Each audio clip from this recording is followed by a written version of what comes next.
और अब बड़ी खबर लखनऊ से आपको दे दी, जहां पर पुलिस ने खंगाली निकांत जैन की कॉल डिटेल। सोलर कारोबारी से रिश्वत मांगने के मामले में विजिलेंस ने तेज की है जांच। पुलिस ने निकांत जैन के मोबाइल की डिलीटेड चैट का विवरण किया तलब।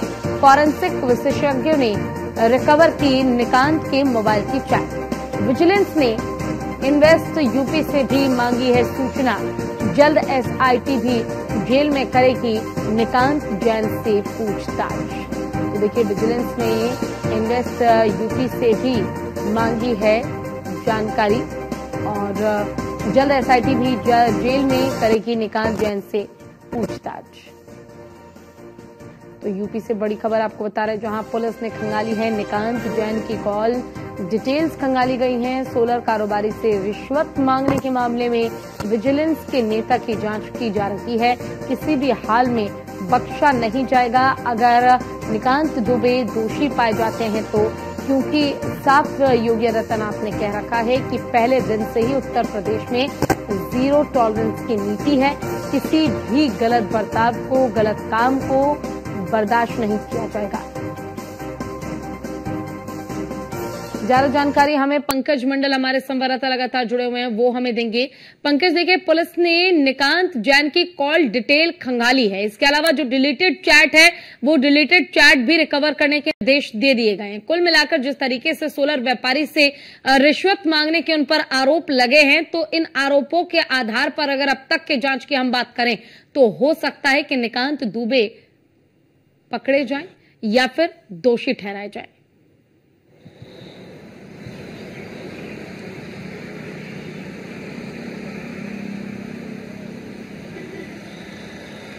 पंकज, क्या आपको मेरी आवाज आ रही है? बिल्कुल कहना चाहूंगा कि निकांत जैन के जो मोबाइल डिटेल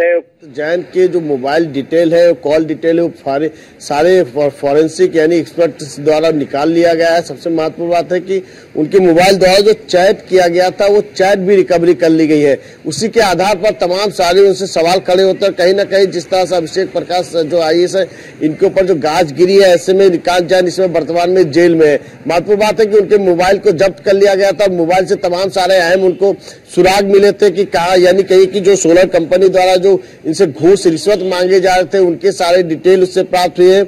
और कहीं ना कहीं परसेंटेज को लेकर जिस तरह से मांग कर रहे थे, उसको भी सारी डिटेल सामने आई। यही वजह है कि विजिलेंस ने जांच अब तेज कर दी, क्योंकि जब मोबाइल में जो चैट किया गया था, यानी कि मोबाइल से जो चैट किया गया था, वो सारा जो डाटा है वो रिकवरी कर ली गई। उसी के आधार पर अब आगे की पूछताछ चल रही है। यानी विजिलेंस ने जांच और तेज कर दी कि आखिरकार इस रैकेट, यानी कि इसके साथ साथ में और कितने अधिकारी जुड़े हैं और कहां से ये काम करते थे, ये सारा डिटेल इनके हाथ में लग चुका है। कहीं ना कहीं चैट के थ्रू तमाम और ऐसे अधिकारी हैं जिनके कॉलर तक विजिलेंस की एसआईटी की हाथ पहुंचने वाली। सबसे महत्वपूर्ण बात यह भी है कि अब इसी मामले को लेकर एसआईटी भी निकांत जैन को जेल में पूछताछ कर सकती है। पूछताछ करके कहीं ना कहीं इसको खंगाल सकते हैं कि आखिरकार जो इसमें जो चैट है, चैट के आधार पर ये सारे, यानी कि चैट के आधार पर जिनसे तमाम सारे और सवाल खड़े कर दो होते हैं। ऐसे में एसआईटी भी अब उस मोबाइल के सारे डिटेल को लेकर पूछताछ करेंगे। हालांकि कई जगह छापेमारी करें, यानी निकांत जैन के भाई क्या छापेमारी की गई, इनकी पत्नी क्या, इनके साले क्या, तो तमाम सारे दस्तावेज तो विजिलेंस को मिली है। तो यही बात है कि जो जांच टीम जांच करे, उसके पास एक के बाद एक सबूत मिलते जा रहे हैं। निकांत जैन के मुश्किलों के साथ साथ अभिषेक प्रकाश की भी मुश्किलें लगातार बढ़ती जा रही है। अब देखने वाली बात होगी कि आगे क्या निष्कर्ष निकलता है, लेकिन ये जरूर है कि एक के बाद एक परत खुलते जा रही है कि मोबाइल का चैट रिकवरी कर लेना, ये बहुत बड़ी महत्वपूर्ण बात है और इसमें बहुत सारे खुलासे हो सकते हैं। जी, शुक्रिया आपका इस तमाम जानकारी के लिए।